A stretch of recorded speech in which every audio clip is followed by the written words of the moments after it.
Well, folks, if you watched SmackDown last night, well, that was certainly a way to spend 2 hours of your life, wasn't it? That was 90 minutes of questionable, and that's putting it mildly, questionable decision-making until Big E arrived to save the day. Let's get right into it. I'm Rick Ucchino here again for Sportskeeda Wrestling. Here is the good, the bad, and the ugly from this week's Friday Night SmackDown. We, as always, will start with the good, and it's very rare that I watch an episode with so little to point to and go, okay, that was awesome. Usually, I can't pinpoint what I liked best. SmackDown has been on a very good run recently. Well, that run has come to an end. However, Big E did return in a big way. Dude Man came out and cut a scathing promo on Apollo in response to the steel steps attack that put him on the shelf for a couple of weeks. The reigning Intercontinental Champion said he was going to go Old Testament on his ass. When you say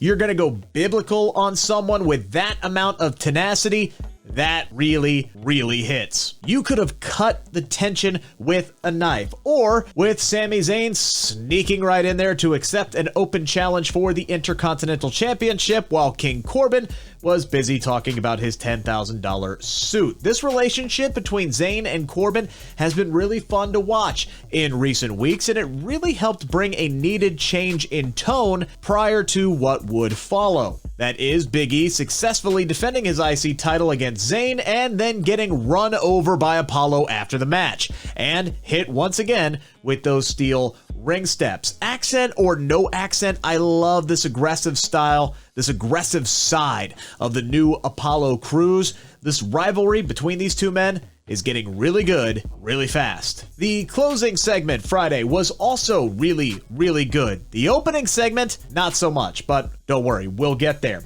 Daniel Bryan played Roman Reigns like a fiddle during their contract signing after the Tribal Chief said he didn't feel like wrestling Daniel Bryan at Fastlane anymore.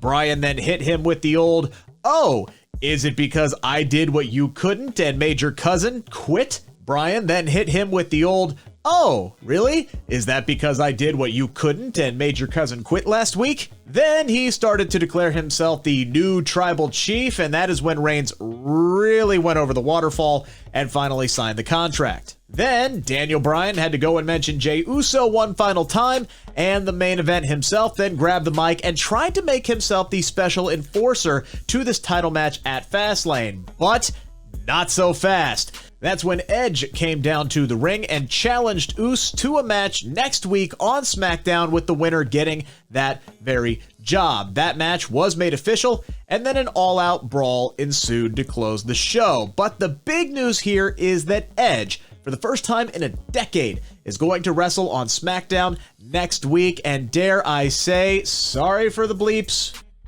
and yes. Moving on now to the bad, and there was a lot to choose from this week, and it really hurts me that two GOATs are in this category. And no, I'm not making a reference to Daniel Bryan's look from WrestleMania 30. Edge and Daniel Bryan are two of the best of all time. They're especially great on the mic, but I honestly have no earthly idea what that opening segment was about last night.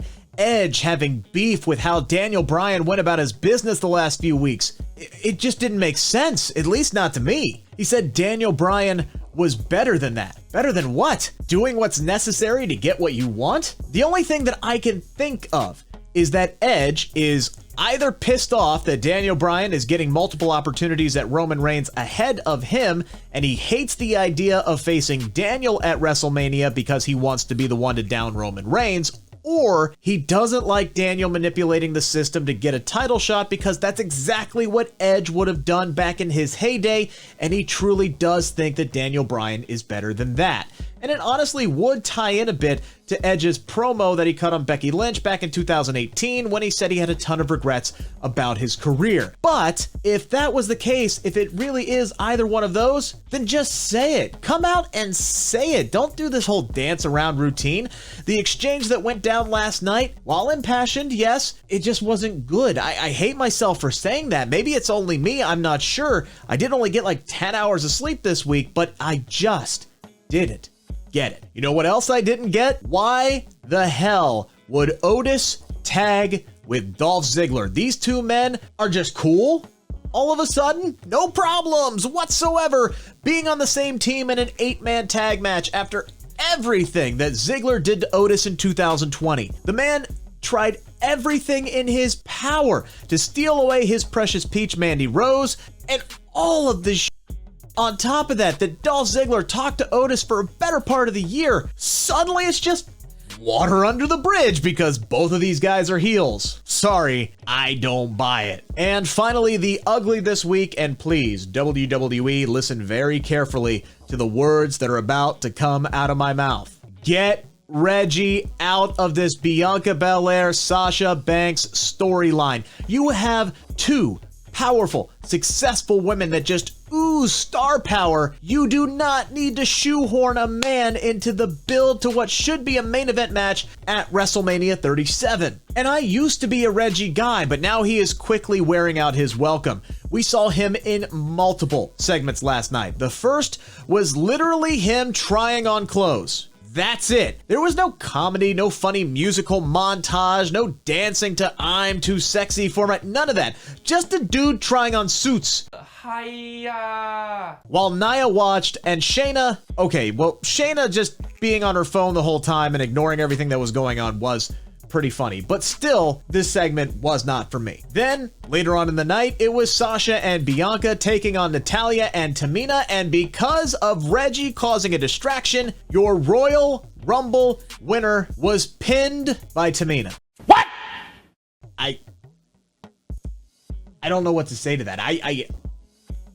A few moments later. I don't know who needs to hear this, but having one of your main eventers losing less than a month out from Mania, distraction or not, is a bad idea. By the way, we had weeks of vignettes leading up to this big new character for Carmella. She gets a title shot, she loses. She gets another title shot, she loses. And now suddenly she can't get on TV while the dude who brought her champagne is on multiple segments and multiple shows a week. What are we doing here? That's our video this time around. Make sure to give us the old thumbs up there. Also, make sure to subscribe to the SK Wrestling YouTube channel for more content like this, plus exclusive interviews and so much more.